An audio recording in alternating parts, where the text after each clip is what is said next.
What else was significant? Or do you want to address this? This is part of it. Let's go here first. There are no reasons for owning or wanting a Lamborghini, Ferrari, Maserati, or the like that will not also prove why you are a douchebag. What do you think? Could you think of any reasons out of a room of 30, give or take, of you guys? Could no one come up with a reason to own one of those cars without it also proving why that person, not you, but the person that owns the car, your friend, is a douchebag? You a hobby. A hobby. So like, let's flesh that out. Meaning like what? Are you like building it from like scratch? Okay, can you build one of these from scratch? How smart are you? Yeah. Also, that's a very expensive hobby. What do you guys think about that? Along that line, what are some other reasons? You got the money, right? You'd just be like, because I wanted it and I had the money. How much do these cars cost? Is there anything you could compare it to that you could buy instead? A house.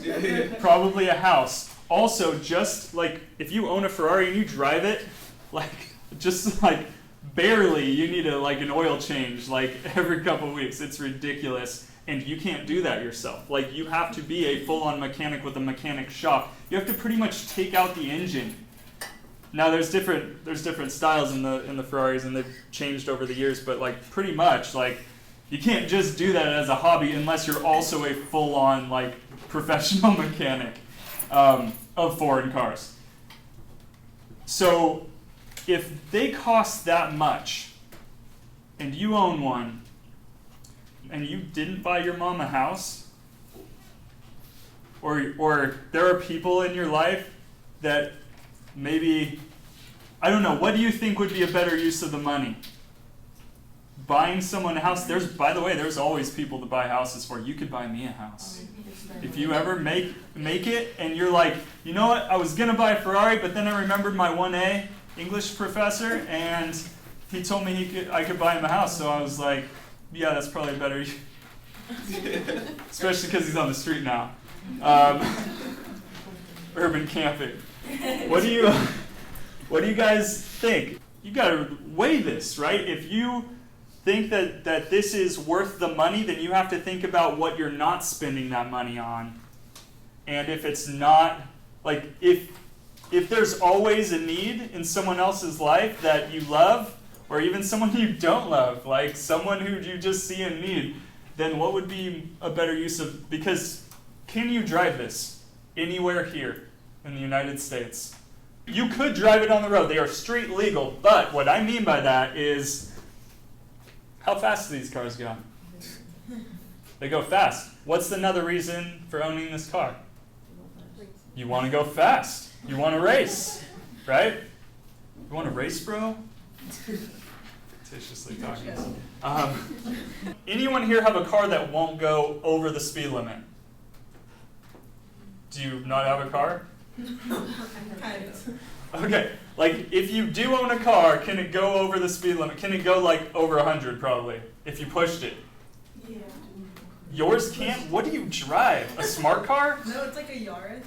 Yeah, okay, I can see that. Everything other than a Yaris. One time, like, I had to do a rental car thing, and like just pulling on the handle, I was like, is it gonna break? Yeah, that thing. Sorry, it's just like talking trash on your car. Hey, yeah. You're not saddled with that. It's fine. Up the hill, I can't go like as high as 40 or 30. We're not talking up hills. I got an old van that, yeah, I'm like in second gear with that van, and grandmas are like passing me, like flipping me off. They're like, get off the road. I'm gonna take you down. Yeah, it's only happened once. She didn't hit that hard. So what I mean is there's nowhere that you can safely drive this car as fast as it's meant to be driven without completely endangering everyone else's lives around you, right? And if you're willing to drive that fast on the road, Like, even in the middle of the night, right, there's going to be people around here. Like, seriously, like, my neighborhood, it's like 3 a.m. and I'm hearing, like, fireworks going off. It's nowhere near, like, that's like last week. Like, it wasn't like 4th of July. There's fireworks going off, and I can hear people doing donuts in the middle of the intersection. I live in East LA. All right. So we've got that factor. Is there anything else? Any other reason why you might want to own one of these? Because, by the way, that was kind of insinuated that if you're willing to endanger everyone else's lives, that you're a douchebag. If you're willing to buy this but not spend money on someone else, that money on that instead of on someone else, then you're also a douchebag. Is there any other reason? I mean, you worked for that money, right? Yeah. I'm saying that. Yeah, you worked for it, right? It's not the object that makes you the douchebag, it's your personality that makes you a douchebag. Yeah, it's exactly. So the motive behind it is you're so self-absorbed that you're not thinking about all the suffering people in the world that you could cover the costs of survival of an entire village in Africa for like 3 decades buying this or not buying this. Right? Do you get what I'm saying? Like, what's the purpose in buying this car if you can't drive it right, other than status, pulling chicks? That's what we called it when I was in school. Pulling chicks. In 1982. Yeah. Come on, I wasn't even born yet. Damn. All right, yeah, what do you think? Anything else you guys got? Hey man, it doesn't mean you have to agree with me. This is all value. This is all subjective reasoning here. But I feel like it's a process for yourself to grow as a person. yeah. Because you have to like have the wants. From there you have your self-actualization, which is the top of the hierarchy of needs. Mm-hmm. And so you just pretty much just spend your money, and then from there you're after that want is fulfilled, you could go on to Higher and higher. doing better for others and like giving money away for others. Yeah, that's right. The weird thing is, though, so we have the most successful countries, right? The countries that are, first world countries that are fully developed and everything like that. They get to the top of the pyramid, or more of them get to the top of the pyramid than in countries that are not as developed and have to end up worrying about the first couple lines, right? The first couple stacks on the pyramid. Have you guys looked at like suicide rates per country and compared them like that? Who has higher suicide rates, first world countries or third world countries? First world countries. What do you think is happening there? And I'm not trying to say anything about mental illness or anything like. There's totally mental illnesses and stuff like that, and we can talk about that later if you disagree or whatever. But there is something odd with that. Like, what happens when you get to the top of the pyramid if you are still, because everything around you is telling you what success is and what winning is, and if you keep this mindset, you're not going to get to the top of the pyramid and be like, you know what, I'm content with the Yaris. You're not. And yet that's the weird thing. If you get there, you're also thinking about, well, you should probably be more mature and more wise. And yet instead, we see people, rather than looking outwardly, we see people looking inwardly. And it's awfully depressing once you get to the top of the pyramid and you've gotten everything you possibly could in life, and yet you're still not happy. It's pressure. Yeah, it's pressure from all around, right? Especially, Biggie, more money, more problems. Of course, he died before he could really feel that one out. Okay, so I'm not convinced. You guys had a chance. We've been 30 on 1. You guys can't convince me of this? So let's say your mother and father was super into cars and they like a Ferrari. They pass away, so you fulfill their dream of getting that car. You get that car. Yeah, you fulfill their superficial dream. That's how you honor your parents, not through, I don't know, donating that money to like an elderly home where they probably had It means I'm something just to you, right? yeah. We'll work on this. It's like the 4th class. We're good so far.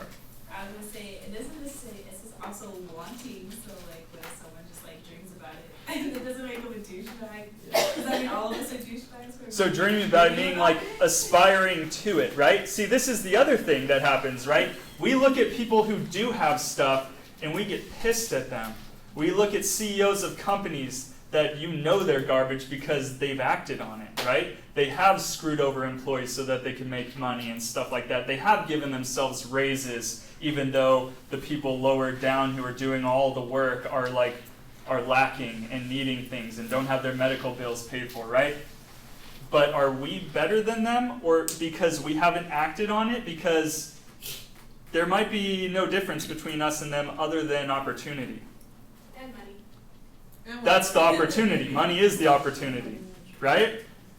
So we look at someone, we're like, that person is a scumbag, but we don't think about, if I was pedigreed and raised into that role and having all the things that they had and making, walking my way in that direction, would I at that point also make the same decisions as them? I mean, I think we've always encountered that throughout our lives, though. Like, there's times where we can always better ourselves off versus other people. Like maybe when you like go out with someone and you see your friend doesn't have any money, and you're just like, oh, like you can always share your food, or like, oh, okay, I'll pay this for you. Like you kind of do the right thing versus like, oh no, I'm gonna get the double XL meal and like look at your friend, have your friend like look at you while you eat, So it's like we encounter those things throughout life. So I think that's kind of what makes you like different between like acting on those certain things. Yeah. Wait, so you're saying you don't do that, right? No, I don't do that. Do you do that?